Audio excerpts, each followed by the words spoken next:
Hello friends, welcome to my channel Dive Deep in You. Power grid corporation of India limited এর তরফ থেকে যে নতুন recruitment বেরিয়েছে জুনিয়র টেকনিশিয়ান ট্রেনিং ইলেকট্রিশিয়ান তারই প্রিভিয়াস ইয়ার পেপার অর্থাৎ 2018 পেপার আমরা সলভ করছি। আজ আমাদের সলভ পর্বের পঞ্চম দিন, যেখানে আমরা প্রত্যেকটা এপিসোডে 20টা করে কোয়েশ্চেন সলভ করছি। তোমরা যদি প্রিভিয়াস কোয়েশ্চেন গুলো দেখে না থাকো তাহলে ডেসক্রিপশন বক্সে লিংক দেওয়া আছে, তোমরা গিয়ে প্রিভিয়াস ভিডিওগুলো দেখতে পাবে। তো চলো শুরু করি। Question number 81. The thickness of lamination is about. বলছে ল্যামিনেশনের থিকনেস কত হবে। ল্যামিনেশনের থিকনেস বলতে যে একটা ট্রান্সফরমারের কোর অথবা আর্মেচারের কোর, সেই কোর বডিকে আমরা কি করি, পাতলা পাতলা শীটে কেটে সেগুলোকে ভার্নিশে চুবিয়ে আবার আমরা সেগুলোকে স্ট্যাক টাইট করি। এই যে পাতলা পাতলা শীটে কেটে নেওয়া, এটাকেই বলা হয় ল্যামিনেশন করা। এটাকেই বলা হয় ল্যামিনেশন করা। তাহলে এর থিকনেস কত হবে সেটাই আমাদের কাছে জানতে চেয়েছে। ধরো এই একটা পাতলা থিকনেস বা পাতলা শীট, এই শীটের থিকনেস কত হবে। তো এই পাতলা শীটের থিকনেস যেটা হবে সেটা হচ্ছে 0.5 mm। আমরা এই পাতলা পাতলা শীটে কেন কাটি বা ল্যামিনেশন কেন করি? দেখো, ল্যামিনেশন কেন করি আমরা, তার প্রধান কারণ হচ্ছে কি, to reduce eddy current loss.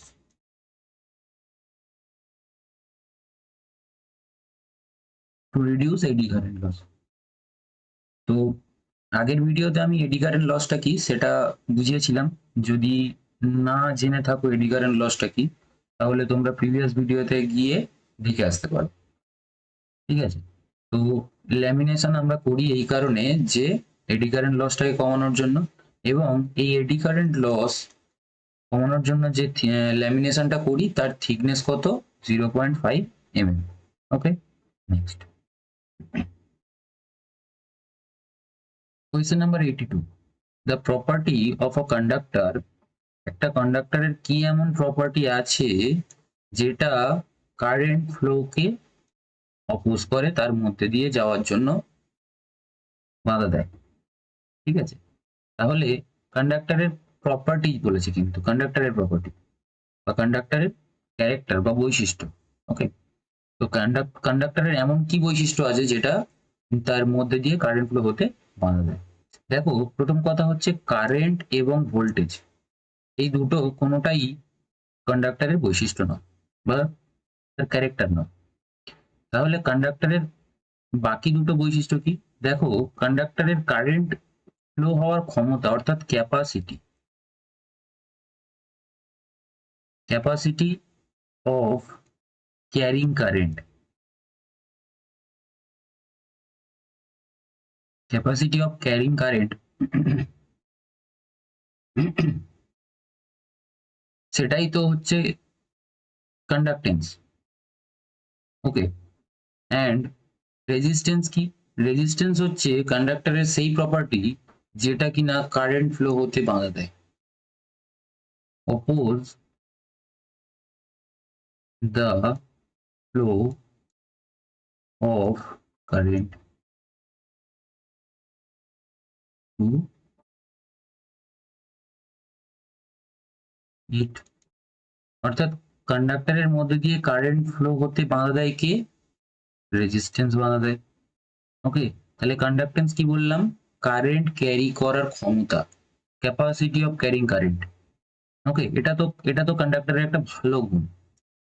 Okay, next question number 83। In a three phase oil cooled, দেখো কি বলেছে, three phase oil cooled power transformer, the device conservator, breather, explosion vent and Vogel's relay are dash device. ওকে, তো এখানে একটা কমা পড়েনি, কমা। Vogel's relay আর dash device। দেখো, প্রথম কথা হচ্ছে transformer oil cooled. Oil cooled কি? অয়েল কেন আমরা ব্যবহার করি? অয়েল ব্যবহার করি আমরা cooling purpose cooling purpose,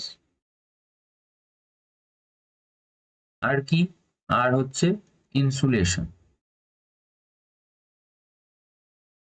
insulation purpose. ওকে, তো দেখো তাহলে কনজারভেটরের কাজ কি? কনজারভেটরের কাজ কি? কনজারভেটরের কাজ হলো যখন ট্রান্সফরমার অর্থাৎ পাওয়ার ট্রান্সফরমারটা ওয়ার্ক করছে অর্থাৎ চলছে, তখন কি হয় সেখানে, তখন সেখানে হিট জেনারেট হয়। তো হিটের ফলে যে আমাদের অয়েল রয়েছে সেই অয়েলটা আয়তনে বেড়ে যায়। ফলত যে আমাদের ট্রান্সফরমারের যে ট্যাঙ্ক রয়েছে সেই ট্যাঙ্কের থেকে আয়তনে অয়েলটা বেড়ে গিয়ে তাহলে এক্সট্রা অয়েলটা কি হবে, এক্সট্রা অয়েলটা ট্যাঙ্কের বাইরে বেরিয়ে আসতে চাইবে। কিন্তু যখন আবার অয়েলটা ঠান্ডা হবে তখন তো আবার ওই পরিমাণ অয়েলটা আমাদের দরকার হবে। তার জন্য এক্সট্রা একটা চেম্বার করা হয় যার নাম কনজারভেটর। তাহলে এক্সট্রা অয়েল অর্থাৎ আয়তনে বেড়ে যাওয়া অয়েলটা কোথায় গিয়ে জমা হয়? Extra oil store in the conservator, conservator tank. তাহলে এক্সট্রা অয়েলটা কোথায় গিয়ে জমা হচ্ছে? কনজারভেটর ট্যাঙ্কে গিয়ে জমা হচ্ছে। তাহলে আমাদের এটা একটা ট্রান্সফরমারের প্রোটেক্ট করছে ফ্রম অয়েল এক্সপ্যানশন থেকে, অয়েল এক্সপ্যানশন প্রেসার থেকে। তাহলে এটা কি হচ্ছে, একটা সেফটির কাজ করছে। দেন ব্রিদারের কাজ কি? ব্রিদারের কাজ কি? দেখো এই যে আমাদের অয়েলটা রয়েছে, এই অয়েল যে আমাদের পরিবেশের যে ময়েশ্চার রয়েছে সেই ময়েশ্চারের যদি সংস্পর্শে আসে তাহলে কি হবে, অয়েলের ডাইইলেকট্রিক স্ট্রেংথ কমে যাবে, ফলে ইনসুলেশনটা অনেক কমে যাবে, যেটা কাজ করছে ইনসুলেশনের, ইনসুলেশনটা নষ্ট হয়ে যাবে। তো ব্রিদারে আমরা কি করি, সিলিকা জেল ইউজ করি, সিলিকা জেল ব্রিদার ইউজ করি। ওকে, এই সিলিকা জেল লাগানো যে ব্রিদার, সেই ব্রিদার কি করে, absorb the moisture, absorb the moisture. So moisture absorb করে কি করে, আমাদের এই অয়েলটাকে ময়েশ্চারের হাত থেকে বাঁচায়, অর্থাৎ ইনসুলেশনের যে ডাইইলেকট্রিক স্ট্রেংথ সেটাকে ভালো রাখে বা বজায় রাখে। ওকে, তাহলে ব্রিদারের কাজও একটা সেফটি পারপাস। তাহলে দেখো এক্সপ্লোশন ভেন্ট, এক্সপ্লোশন ভেন্টের কাজ কি? এক্সপ্লোশন ভেন্টের কাজ হলো যে এটা হচ্ছে একটা প্রেসার রিলিজ ভালভ। এটা কিসে কি করে না, এটা হচ্ছে একটা প্রেসার রিলিজ ডিভাইস, যেটা কিনা উম, একটা দেখবে ট্যাঙ্ক থেকে একটা পাইপ বেরিয়ে থাকে, যেটাকে আমরা এক্সপ্লোশন পাইপ বলি। সেই এক্সপ্লোশন পাইপের বাইরে এটা এই এক্সপ্লোশন ভেন্টটা হচ্ছে পাইপের বাইরে লাগানো থাকে, যেটা গ্লাসের তৈরি, গ্লাস অর ল্যামিনেটেড শিটের তৈরি, ল্যামিনেটেড শিট। এই এক্সপ্লোশন ভেন্টটা কোথায় থাকে বললাম, ট্যাঙ্কের বাইরে একটা এক্সপ্লোশন পাইপ বেরিয়ে থাকে, অর্থাৎ প্রেসার যখন ট্যাঙ্কের মধ্যে প্রেসার ক্রিয়েট হবে তখন সেই প্রেসারকে রিলিজ করার জন্য এই এক্সপ্লোশন ভেন্টটা তৈরি করা হয়েছে বা লাগানো হয়েছে, যেটা কিনা গ্লাসের তৈরি অথবা ল্যামিনেটেড শিটের তৈরি। ঠিক আছে, তার মানে কি এটাও একটা প্রোটেক্টিভ ডিভাইস। দেখো বুকল ড্রিলের কাজ কি?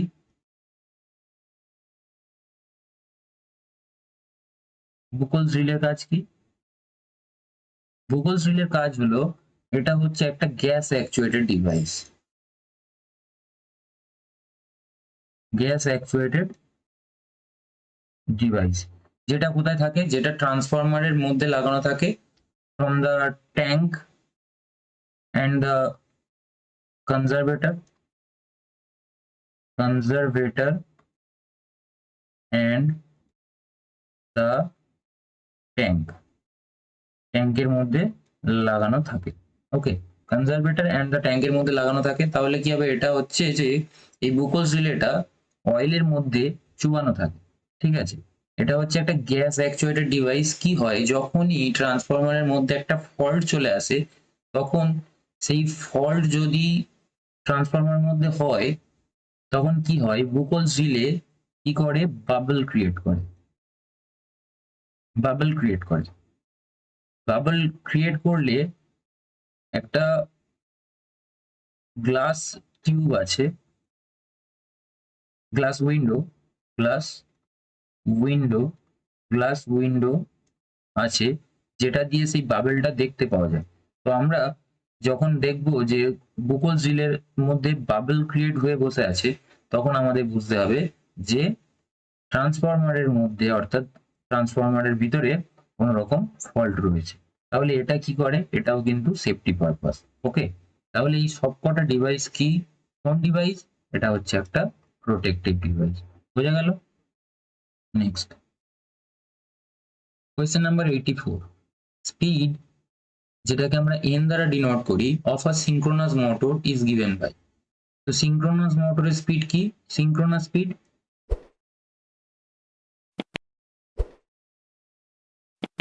সিঙ্ক্রোনাস স্পিড, সিঙ্ক্রোনাস স্পিডের ফর্মুলা কি, সেটা হচ্ছে n equals to 120 f by e। এটা হচ্ছে সিঙ্ক্রোনাস স্পিডের ফর্মুলা। তাহলে কোনটা হবে, অপশন 1 120 f বাই p। বোঝা গেল? নেক্সট বলছে question number 85, which type of bulb used in line tester, অর্থাৎ টেস্টার যেটা আমরা লাইন চেক করার জন্য ইউজ করে থাকি, সেই টেস্টারে কি ধরনের বাল্ব ইউজ করা হয়, কোন টাইপের বাল্ব ইউজ করা হয়। তো টেস্টারে সবাই জানো যে আমরা নিয়ন বাল্ব ইউজ করি, নিয়ন বাল্ব,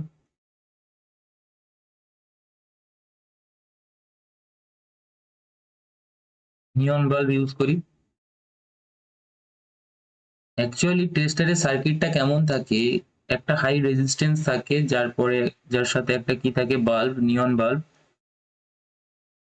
এবং আমাদের বডিটা এইটা হচ্ছে তোমার প্রোব, যেটা কিনা লাইনের সাথে কানেক্ট করা হয়, এবং আরেকটা কি থাকে, আমাদের বডিটা অ্যাজ এ ক্যাপাসিটার ওয়ার্ক করে।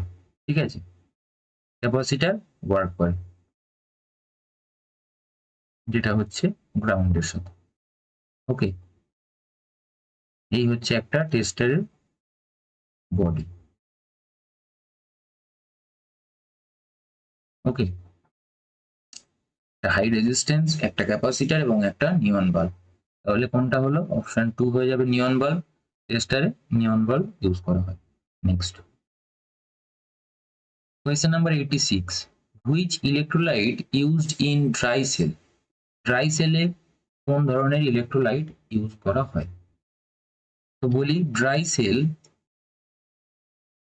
সেলে আমরা কি ধরনের ইলেকট্রোলাইট ইউজ করি, সেটা হচ্ছে ammonium chloride.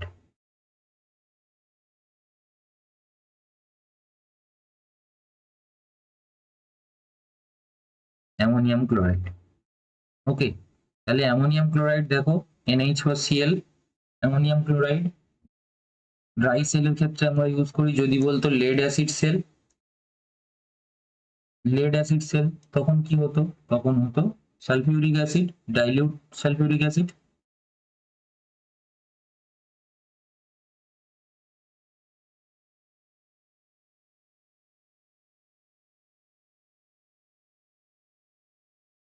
Diluted sulphuric acid বা ডাইলিউটেড H2SO4। তাহলে অ্যামোনিয়াম ক্লোরাইড যেটা হচ্ছে NH4Cl, আর এইটা হচ্ছে H2SO4, ডাইলিউটেড H2SO4। বোঝা গেল? Next question number 87, a device that changes DC supply to AC supply। দেখো, DC supply to AC supply, DC to AC কে করে, ইনভার্টার করে। এসি টু ডিসি কে করে, রেকটিফায়ার।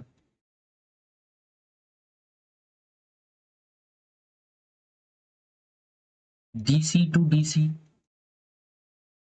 কে করে, চপার। আর এসি টু এসি কে করে, ট্রান্সফর্মার।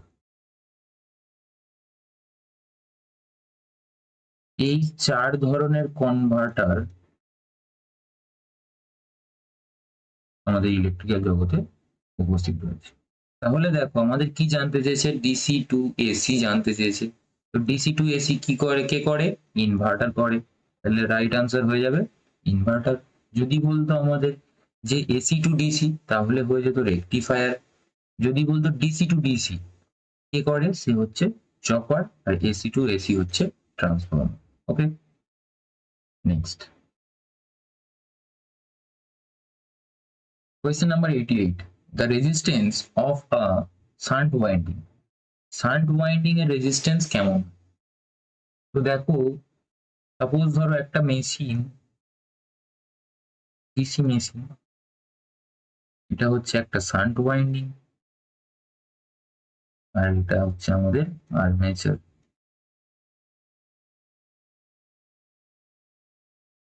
কি বলেছে দেখো, more than the armature resistance. Shunt winding এর রেজিস্ট্যান্স অর্থাৎ আর এস এইচ, এটা হচ্ছে তোমার আর এ, যেটা আর্মেচার রেজিস্ট্যান্স, এটা হচ্ছে তোমার আর এস ই, সিরিজ রেজিস্ট্যান্স। তাহলে আমাদের কি বলেছে দেখো, যে মোর দেন দ্য আর্মেচার রেজিস্ট্যান্স, অর্থাৎ শান্ট ওয়াইন্ডিং এর রেজিস্ট্যান্সটা কি আর্মেচার রেজিস্ট্যান্সের থেকে বেশি? হ্যাঁ, দেখো আর্মেচার রেজিস্ট্যান্স আর এ, যেটা কিনা লেস দেন 1 হয়, অর্থাৎ একের থেকেও কম হয়, এতটাই কম, তার থেকে তুলনামূলক যেটা হচ্ছে আর এস ই, অর্থাৎ R S E just less than, just greater than R A. আর যেটা হচ্ছে আর এস এইচ অর্থাৎ শান্ট রেজিস্ট্যান্স, এটা কি বলেছে? আর্মেচার রেজিস্ট্যান্সের থেকে বেশি, অর্থাৎ R S H greater than R A. হ্যাঁ, অবশ্যই R S H greater than R A. বলছে more than the series resistance. দেখো মোর, অপশন 3 কি বলেছে? এটা তো বললাম যে R S H greater than R A, more than the series resistance winding, series winding resistance. তার মানে কি বলতে যাচ্ছে, R S H greater than R A C. এটাও কি? হ্যাঁ, এটাও ঠিক, কারণ আরএসএইচ অর্থাৎ শান্ট রেজিস্ট্যান্স দেখো সাপ্লাইয়ের সাথে প্যারালাল লাগানো আছে, অর্থাৎ প্যারালালে যেহেতু লাগানো আছে, তার রেজিস্ট্যান্স যদি বেশি না হতো, তাহলে কি হতো? এই ওয়াইন্ডিংটা পুড়ে যেত। তাহলে দেখো এই দুটো অপশনই সঠিক, বাট আমাদের দেখা যাচ্ছে যে আর এস এইচ শুধু শুধু আর্মেচার ওয়াইন্ডিং, আর্মেচার রেজিস্ট্যান্সের থেকে বেশি না, আবার শুধু সিরিজ ওয়াইন্ডিং রেজিস্ট্যান্সের থেকে বেশি নয়, দুজনার থেকেই বেশি। তাহলে আমরা বলতে পারি যে R S H greater than আর এসি গ্রেটার দেন আর ই, তার মানে বোথ। বা আমরা এটাকেও এরকম লিখতে পারি অ্যান্ড আর। তাহলে অপশন কোনটা হয়ে যাবে? অপশন 2 হয়ে যাবে right answer, more than the series অর্থাৎ series winding resistance and the armature winding resistance. Okay, এটা অপশন 2 হয়ে যাবে রাইট আনসার। বোঝা গেল যে আর এস এইচ, আর এসি এবং আর এ দুজনার থেকেই বেশি।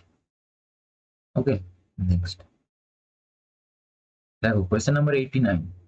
Commutator segments are insulated from each other with the help of, যে আমরা কমিউটেটর জানি, কমিউটেটর গুলো কি থাকে? কমিউটেটর গুলো এরকম সেগমেন্ট থাকে। তো এই কমিউটেটরে এ একটা সেগমেন্ট আর এই একটা সেগমেন্ট, তো এদের দুজনকে আলাদা করে রেখেছে কি? এই যে ইনসুলেশন গার্ডটা, তো এটা কি দিয়ে তৈরি থাকে? এটা থাকে মাইকা দিয়ে তৈরি, মাইকা ইনসুলেশন। তো তার মানে কি, এখানে দেখো সেগমেন্টস গুলো ইনসুলেটেড ফ্রম ইচ আদার, তাদের নিজেদের থেকে আলাদা থাকে কিভাবে? সেটা হচ্ছে মাইকার ইনসুলেশন দেওয়া থাকে। ওকে, মাইকা ইনসুলেশন দেওয়া থাকে। বোঝা গেল? কমিউটেটর সেগমেন্টে প্রত্যেকটা সেগমেন্টকে আলাদা করে রেখেছে কে? মাইকা ইনসুলেশন। প্রত্যেকটা হচ্ছে মাইকা ইনসুলেশন, এটা এটা সবই মাইকা ইনসুলেশন দেওয়া আছে। বোঝা গেল? Next question number 90. Which motor used for traction work, অর্থাৎ আমাদের ট্র্যাকশন বলতে কি? টানার কাজে ব্যবহার করা হয়, অর্থাৎ যেমনটা হচ্ছে আমাদের ট্রেন, ঠিক আছে? ট্রেনে আমাদের কোন মোটর ইউজ করা হয় বলতে পারো? অর্থাৎ ট্র্যাকশন ওয়ার্কের জন্য, টানার কাজের জন্য কোন মোটর আমরা ইউজ করি? এটা হচ্ছে ট্র্যাকশন মোটর। আমরা বলি যে ট্র্যাকশন মোটর। কাকে আমরা বলি ট্র্যাকশন মোটর? সেটা হচ্ছে ডিসি সিরিজ মোটর।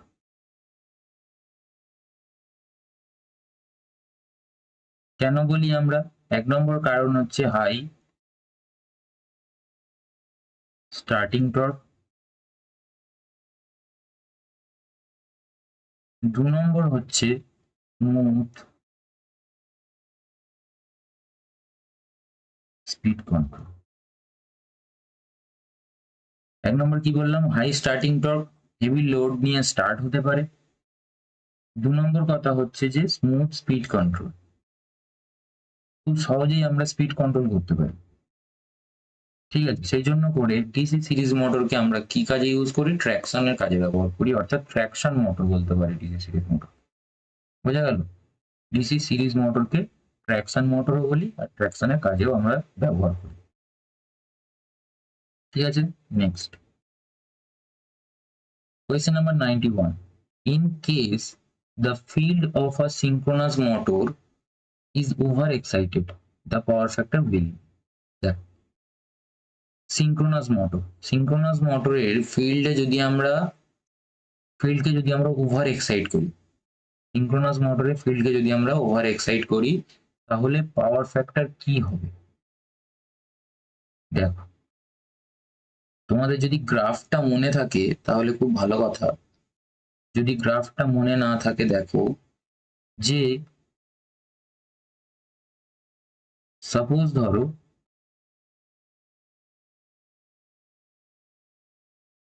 এই পরিমাণ আমাদের ভি অ্যাপ্লাই করা হয়েছে। তোমরা জানো যে আমাদের যে ফিল্ড, এই ফিল্ডে কি দিতে হয়? ডিসি সাপ্লাই দিতে হয়। ডিসি সাপ্লাই দিতে হয়, তাই সিঙ্ক্রোনাস মোটরকে আমরা আরেকটা নামে চিনি, ডাবলি ফিডেড মোটর। ডাবলি ফিডেড মোটর অর্থাৎ আমরা সাপ্লাই দিচ্ছি এসি ভোল্টেজ, সাপ্লাই দিচ্ছি এসি স্টেটরে এবং রোটরে দিচ্ছি ডিসি। তাই দু জায়গা থেকে আমরা সাপ্লাই দিচ্ছি, তাই আমরা একে কি বলি? ডাবলি ফিডেড মোটর বলি। ওকে, ডিসি সাপ্লাইটা আমরা কিসে দিই? ফিল্ডে দিই। অর্থাৎ যেটা ইবি, অর্থাৎ মোটরের যেটা হচ্ছে ব্যাক ইএমএফ, সেটা কিসের দ্বারা তৈরি হচ্ছে? ডিসি সাপ্লাই দ্বারা তৈরি হচ্ছে। তো ডিসি সাপ্লাইটা আমাদের হাতে আছে, ডিসি সাপ্লাই যেহেতু আমরা দিচ্ছি, তাই ডিসি সাপ্লাই ধরো সাপোজ একটা অ্যাঙ্গেলে আছে, এই অ্যাঙ্গেলটা হচ্ছে ডেল্টা অ্যাঙ্গেল। তো ধরো এটা হচ্ছে ইবি। এখন কি আছে? ইবিটা ভি এর থেকে ছোট আছে, তাহলে রেজাল্ট্যান্ট ভোল্টেজ কোথায়? রেজাল্ট্যান্ট ভোল্টেজ হচ্ছে এইটা। এটা হচ্ছে আমাদের রেজাল্ট্যান্ট ভোল্টেজ, যেটাকে আমরা ইআর বলছি। এই ইআর এর থেকে 90 ডিগ্রিতে কি থাকবে? কারেন্ট থাকবে, কারেন্ট আই আই থাকবে। এটা হচ্ছে 90 ডিগ্রি। দেখো ভোল্টেজের থেকে পিছিয়ে আছে না? ভোল্টেজের থেকে পিছিয়ে আছে কারেন্ট, তাহলে আমরা কি বলতে পারি? এটা হচ্ছে আন্ডার এক্সাইটেড, অর্থাৎ ভি গ্রেটার দ্যান ইবি। তো এটাকে আমরা বলছি কি? Under excited. Under excited. দেখো কারেন্ট কি হচ্ছে? কারেন্ট পিছিয়ে আছে, তাহলে power factor equals to lagging power factor. এবারে আমি কি বললাম? যে ফিল্ডের ডিসি সাপ্লাইটা তোমার হাতে, তাহলে তুমি যদি ফিল্ডের ডিসি সাপ্লাই বাড়াও তাহলে কি হবে? দেখো আরেকটা আঁকি, এটা হচ্ছে ভি। তুমি কি করেছো? ফিল্ডের ডিসি সাপ্লাই আরো বাড়িয়েছো। আরো বাড়ানোর ফলে কি করেছো? দেখো যে এখানে বাড়িয়েছো, এটা হচ্ছে আমাদের এই ডেল্টা অ্যাঙ্গেল। তাহলে এখন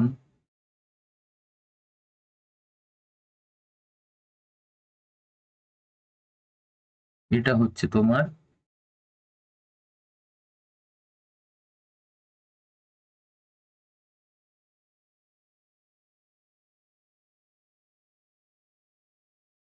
এই পজিশন আছে। এটা হচ্ছে V equals to E B. V equals to E B এটাকে আমরা বলি নর্মাল এক্সাইটেড। নর্মাল এক্সাইটেড যেইখানে দেখো ভি আর ইবি, এটা ভি এটা ইবি সমান, তাহলে আমাদের রেজাল্ট্যান্ট হচ্ছে ই আর এইটা, তার থেকে 90 ডিগ্রিতে পিছিয়ে কারেন্ট, এটা হচ্ছে আই। তাও দেখো আমাদের অ্যাপ্লাইড ভোল্টেজ এবং কারেন্ট কত, এই একটা অ্যাঙ্গেল সার্টেন অ্যাঙ্গেল ফাই অ্যাঙ্গেলে পিছিয়ে রয়েছে, এটা ধরো ফাই অ্যাঙ্গেলে পিছিয়ে রয়েছে, তাহলে এখানে পাওয়ার ফ্যাক্টর কত হবে, তাহলে দেখো পাওয়ার ফ্যাক্টর হচ্ছে ল্যাগিং পাওয়ার ফ্যাক্টর। দেখো নর্মাল এক্সাইটেডেও কিন্তু ল্যাগিং পাওয়ার ফ্যাক্টর। ওকে, এবারে এবারে দেখো তুমি আবার তোমার হাতে ইবি রয়েছে, যেটা তুমি কি করেছো আরো বাড়িয়েছো, আরো বাড়ানোর ফলে ইবি কি হয়েছে,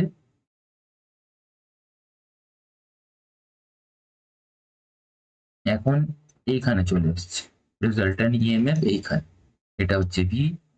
তাহলে আমাদের কারেন্ট কোথায় চলে এসছে, কারেন্ট চলে এসছে ইন ফেজ, এটা হচ্ছে আমাদের ডেল্টা অ্যাঙ্গেল। দেখো এবারে এই পজিশনে V greater than, sorry V greater than নয়, লেস দেন ইবি। ভি এর থেকে ইবি কে বাড়িয়ে দিয়েছি, ভি এর থেকে ইবি কে বাড়িয়ে দিয়েছি, ইউনিটি ইউনিটি পাওয়ার ফ্যাক্টর হয়েছে, পাওয়ার ফ্যাক্টর হয়েছে এই পজিশন। তারপরে কি করেছি আমরা, তারপরে আরো বাড়িয়েছি, ইবি কে আরো বাড়িয়েছি, আরো বাড়ানোর ফলে এইখানে চলে এসেছে, অর্থাৎ এইখানে এইখানে। তাহলে দেখো এবারে কারেন্ট এইখানে চলে এসছে, এটা হচ্ছে 90 ডিগ্রি। এখন দেখো আমাদের ফাই অ্যাঙ্গেলে কারেন্ট, এটা হচ্ছে কারেন্ট, এটা হচ্ছে ভোল্টেজ, এটা হচ্ছে ইবি, দেখো এটা হচ্ছে ডেল্টা অ্যাঙ্গেল।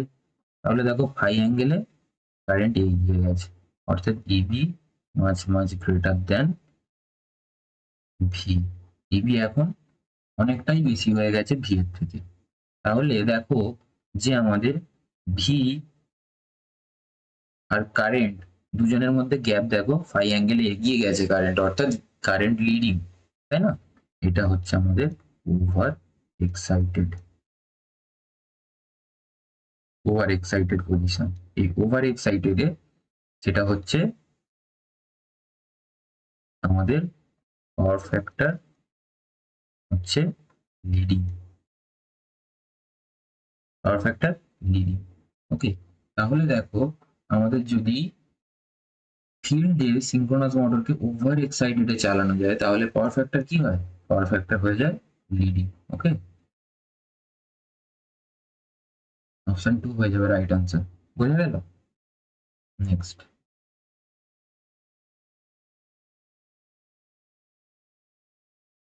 question number 92.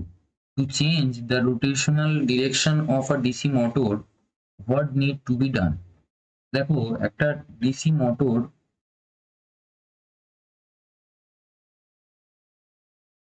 ধরে নাও একটা শান্ট মোটর,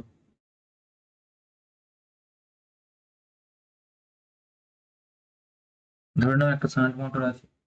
শান্ট মোটরের বলছে যে দেখো ডিরেকশন কান্ট বি চেঞ্জ, যে রোটেশন, ডিরেকশন অফ রোটেশন, ডিরেকশনটা কি চেঞ্জ করা যাবে না? হ্যাঁ অবশ্যই চেঞ্জ করা যাবে, তাহলে অপশন 1 ক্যান্সেল। এবারে দেখো change field and armature both connection. Field and armature মানে যদি এইটা এ, এইটা ডাবল এ হয়, এটা যদি এফ, এটা যদি ডাবল এফ হয়, অর্থাৎ ফিল্ড, তাহলে এই দুটো অর্থাৎ বলেছে কি armature and field, field and armature দুজনকেই যদি চেঞ্জ করি, অর্থাৎ ডাবল এ কে এইখানে অ্যান্ড এ কে এইখানে, আবার এফ, ডাবল এফ কে এইখানে অ্যান্ড এফ কে এইখানে, যদি আমরা ঘুরিয়ে দিই কানেকশন, তাহলে কি ডিরেকশন চেঞ্জ হবে? না, তাহলে ডিরেকশন চেঞ্জ হবে না, ডিরেকশন যাকে যা ছিল তাই থাকবে। যদি আমরা 4 নম্বর অপশনটা দেখি, দেখো ইন্টারচেঞ্জ দ্য সাপ্লাই কানেকশন। দেখো অপশন 2 আর অপশন 4 এর মধ্যে কোনো পার্থক্য নেই। তুমি সাপ্লাই অর্থাৎ পজিটিভ নেগেটিভ কে যদি চেঞ্জ করে এখন এইখানটায় এখন নেগেটিভ এখন পজিটিভ দাও, তাহলেও ডিরেকশন অফ রোটেশন চেঞ্জ হবে না। তাহলে কি করতে হবে? হয় হয় তুমি একটাকে চেঞ্জ করো, বোথ নয়, বোথ হবে না। হবে কোনটা? হয় তুমি একটাকে চেঞ্জ করো, অর্থাৎ এই ছবিটা এরকম যদি আমি করে দিই,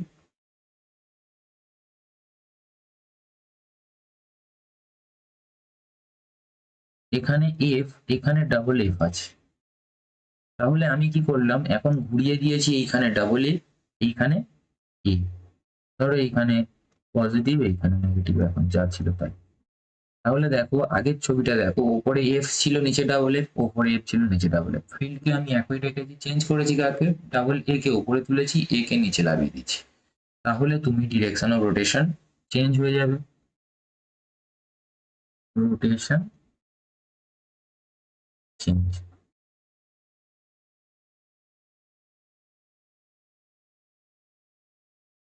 ডিরেকশন অফ রোটেশন চেঞ্জ, এই একটা কেস, এক নম্বর। আরেকটা কি হতে পারে সেটা হচ্ছে দেখো, তুমি আরো একটা অপশন করে চেঞ্জ করতে পারো, সেটা হচ্ছে যে আর্মেচার, এই সাপ্লাই আমার যা ছিল তাই, তাহলে আমি কি করেছি, তুমি এইটাকে একই রাখো, এ কে এ রাখো এবং double A K double A এখানে রাখো। দেন আমি কি করেছি, ডাবল এফ যেটা ফিল্ডে সেটা আমি ঘুরিয়ে দিয়েছি টার্মিনালটা, আর এইটা করেছি কি এফ, ঠিক আছে?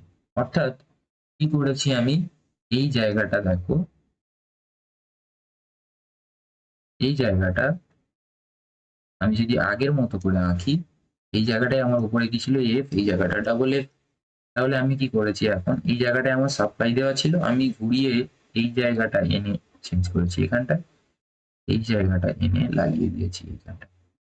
দেখো আগে আমার এই টার্মিনালের সাথে কে কানেক্ট ছিল, এফ কানেক্ট ছিল, দেখো এই টার্মিনালের সাথে এফ কানেক্ট ছিল, এখন আমার এই টার্মিনাল অর্থাৎ এ আর্মেচারে এ টার্মিনালের সাথে ডাবল এফ কানেক্ট হয়েছে। দেখো আগে এ কানেক্ট এ টার্মিনালের সাথে কে কানেক্ট ছিল, এফ কানেক্ট ছিল, এখন এ টার্মিনালের সাথে এখানে এ টার্মিনালের সাথে কে কানেক্ট হয়ে আছে, ডাবল এফ কানেক্ট, আর ডাবল এর সাথে এফ কানেক্ট হয়েছে।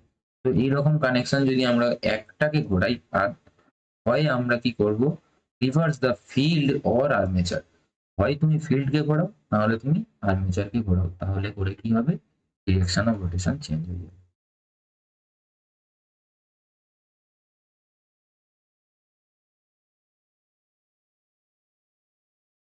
চেঞ্জ হয়ে যাবে, ওকে, ডিরেকশন অফ রোটেশন চেঞ্জ হয়ে যাবে। তাহলে আমাদের রাইট আনসার কোনটা হবে? রাইট আনসার হয়ে যাবে তোমার reverse the field or the armature, ঠিক আছে? যে কোনো একটা, এনি ওয়ান কানেকশন, হয় তুমি ফিল্ডকে চেঞ্জ করো নাহলে তুমি আর্মেচারকে চেঞ্জ করো, বুঝা গেল? Next question number 93, permanent magnet moving coil অর্থাৎ কি? পার্মানেন্ট ম্যাগনেট মুভিং কয়েল মানে হচ্ছে তোমার PMMC. PMMC instrument are used with dash supply.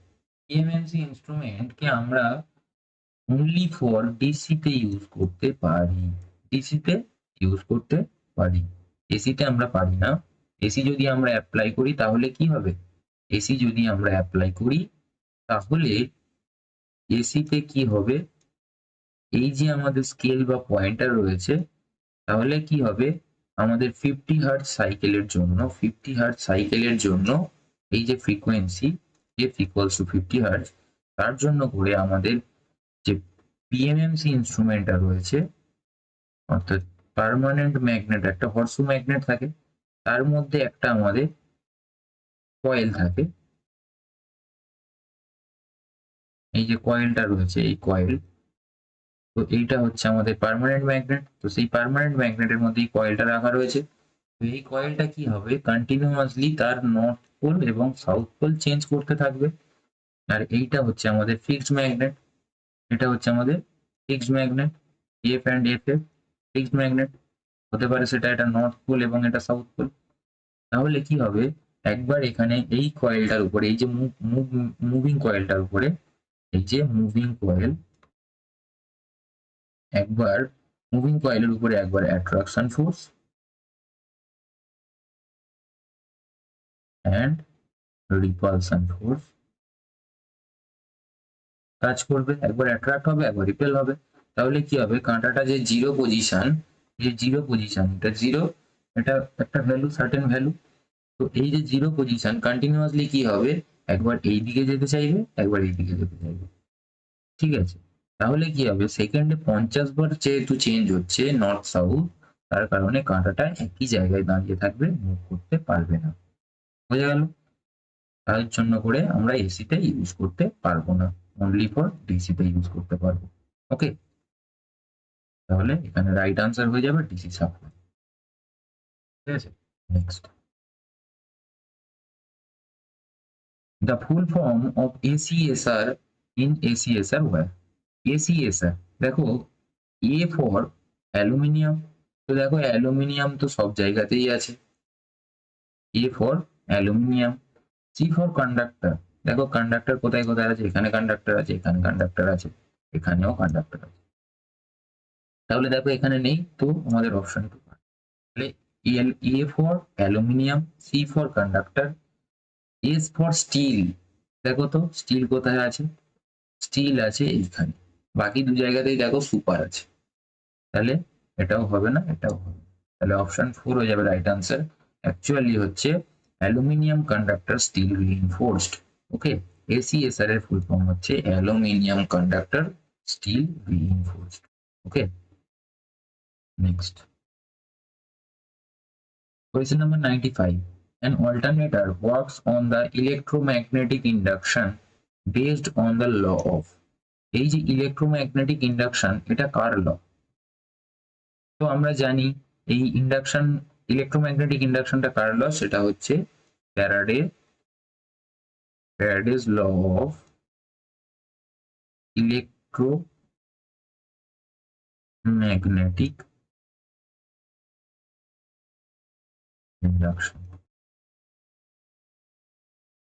ফ্যারাডেজ law of electromagnetic induction, এটা হচ্ছে ফ্যারাডের ল।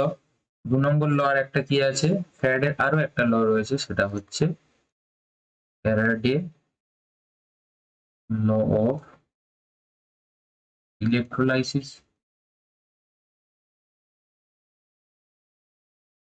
ফ্যারাডেজ ল অফ ইলেকট্রোলাইসিস, যেটা আমাদের ব্যাটারিতে আমরা দেখতে পাই, এই লটা ইউজ করি, এবং যেখানে আমাদের মুভিং পার্ট রয়েছে, মুভ করে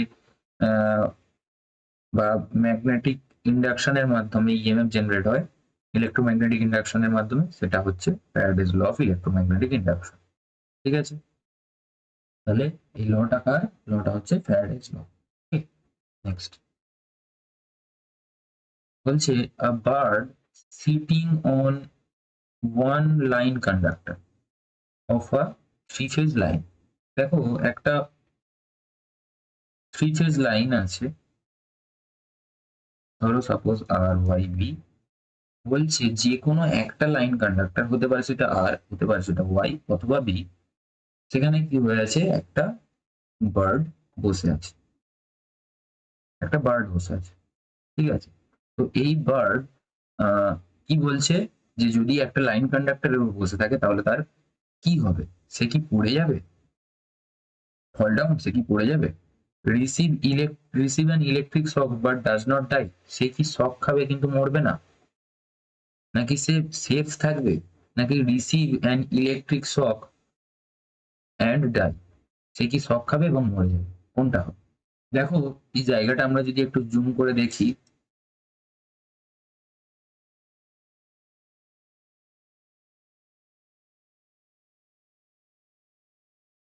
একটা পাখি, তাহলে দেখো এর যে পা এইভাবে এইভাবে দুটো কন্ডাক্টরের উপর বসে থাকে, তাহলে দেখো এই যে পায়ের মধ্যখানের গ্যাপ, আমাদের তো পোটেনশিয়াল ডিফারেন্স খুঁজতে হবে, তো পোটেনশিয়াল ডিফারেন্স দেখো, যদি তুমি একটা কন্ডাক্টরে এখান থেকে এইটুখানির মধ্যে দেখো, পোটেনশিয়াল ডিফারেন্স কি হবে, potential difference almost zero, potential difference almost zero. পাখিটার একটা পা এইখানে একটা পা এইখানে, তো এতটুকানি গ্যাপের মধ্যে পোটেনশিয়াল ডিফারেন্স কত, পোটেনশিয়াল ডিফারেন্স অলমোস্ট জিরো। তাহলে যদি অলমোস্ট জিরো, অর্থাৎ একেবারে জিরো নয়, একদম এতটাও নয় যে এই পাখিটা শক খেতে পারে। তো এই পাখিটা যদি একটা লাইন কন্ডাক্টরে বসে থাকে, তো যেখানে পোটেনশিয়াল ডিফারেন্স অলমোস্ট জিরো, তাহলে তার কিছুই হবে না, তার মধ্যে কারেন্ট ফ্লোই হবে না তার পায়ের থেকে। ঠিক আছে, তাহলে কি হবে, পাখিটা সেফ থাকবে, পাখিটার মধ্যে কোনো রকম ইলেকট্রিক শক লাগবে না পাখিটা। ঠিক আছে, next question number 97, a moving iron type instrument are used on। দেখো moving iron type instrument, MI type moving iron type instrument আমরা দু ধরনের দেখতে পাই, একটা হচ্ছে attraction type,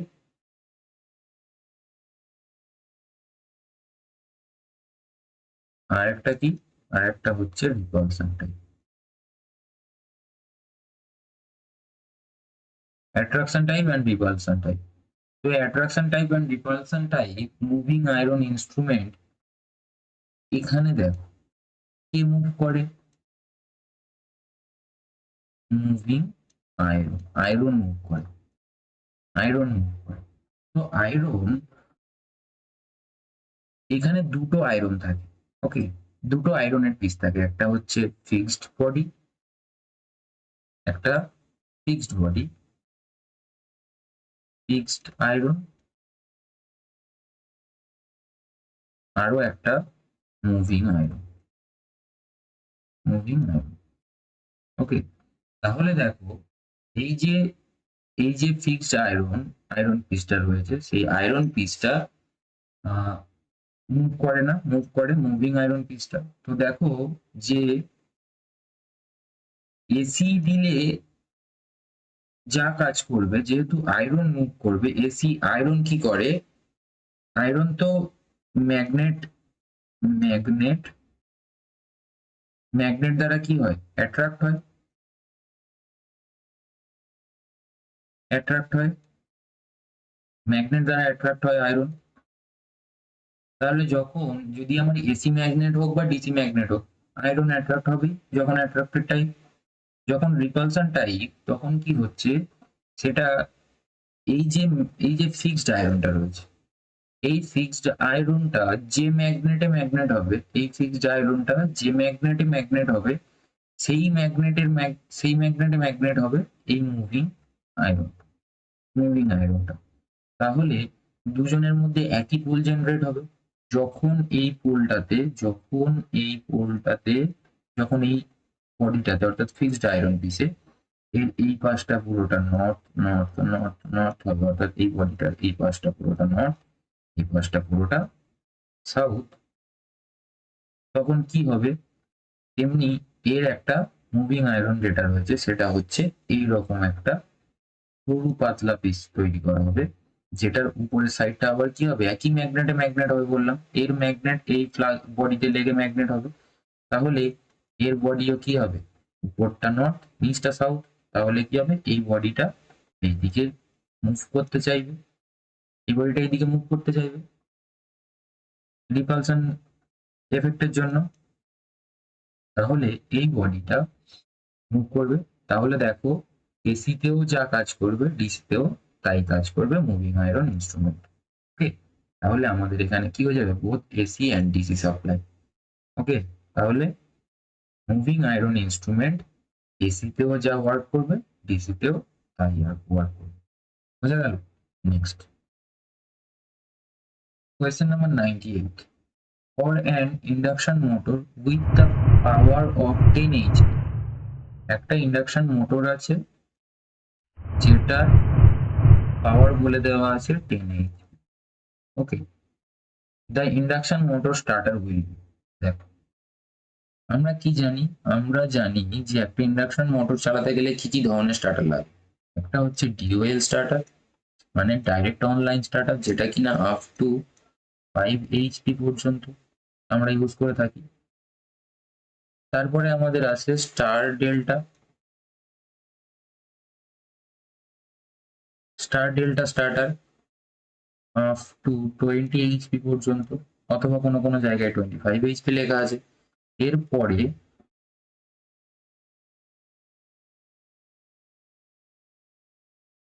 auto transformer starter, auto transformer starter কত, বিয়ন্ড 20 এইচপি or 25 এইচপি। যখন 20 HP থেকে বেশি হবে তখন আমরা কি ইউজ করব, অটো ট্রান্সফরমার স্টার্টার। এছাড়া স্টার ডেল্টা স্টার্টার আমাদের আপ টু 20 এইচপি পর্যন্ত, doll starter up to 5 HP পর্যন্ত। তো আমাদের মোটরটা আছে 10 এইচপি, তার মানে 5 এইচপি থেকে বেশি, তাহলে আমরা কোনটা ইউজ করব, স্টার ডেল্টা স্টার্টার ইউজ করব। বোঝা গেল? Next, the use, oh sorry, an electrical fire should only be extinguished by, বলছে ইলেকট্রিক্যাল ফায়ার কোন ধরনের এক্সটিংগুইশার দিয়ে আমরা এই ইলেকট্রিক্যাল ফায়ারকে নেভাবো। ইলেকট্রিক্যাল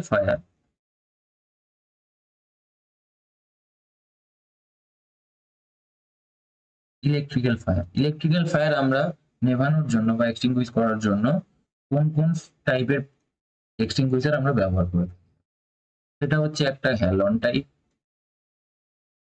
হ্যালন টাইপের ফায়ার এক্সটিংগুইশার আমরা ইলেকট্রিক্যাল ফায়ারের এক্সটিংগুইশ করতে বা নেভাতে ব্যবহার করে থাকি। আর কি আছে, CO2 type, carbon dioxide type, dry powder,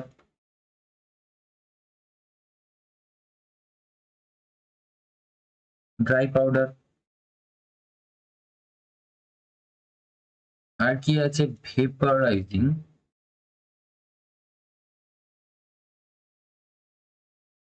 liquid. তো ভেপারাইজিং লিকুইড মানে কি, যেটা হচ্ছে কি CTC অর্থাৎ কার্বন টেট্রাক্লোরাইড। কি বললাম, CTC মানে কার্বন টেট্রাক্লোরাইড। ওকে, এই সমস্ত টাইপ দিয়ে অর্থাৎ halon type, carbon dioxide type, dry powder type, vaporizing liquid type অর্থাৎ CTC দিয়ে কিন্তু আমরা ইলেকট্রিক্যাল ফায়ারকে এক্সটিংগুইশ করতে পারি।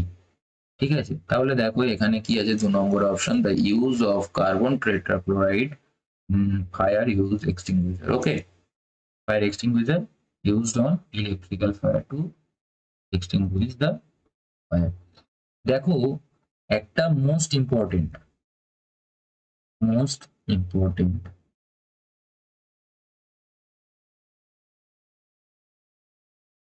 ম্যাটার কি, মোস্ট ইম্পর্টেন্ট ম্যাটারটা কি, যে কখনোই আমরা ইউজ করব না, should not be used foam type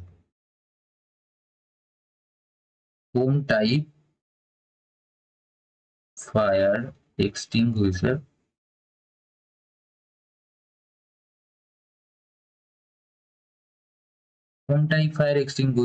on electrical fire।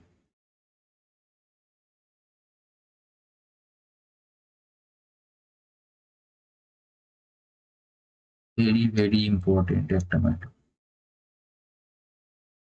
কখনোই আমরা foam type fire extinguisher electrical ফায়ারে আমরা ইউজ করব না।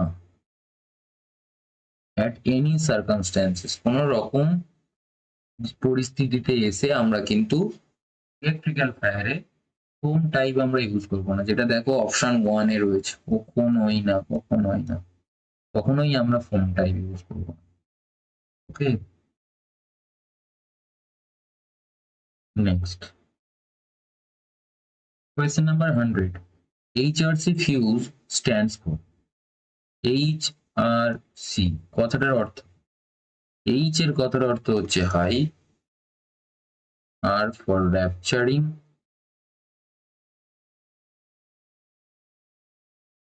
C হচ্ছে capacity, high rapturing capacity fuse.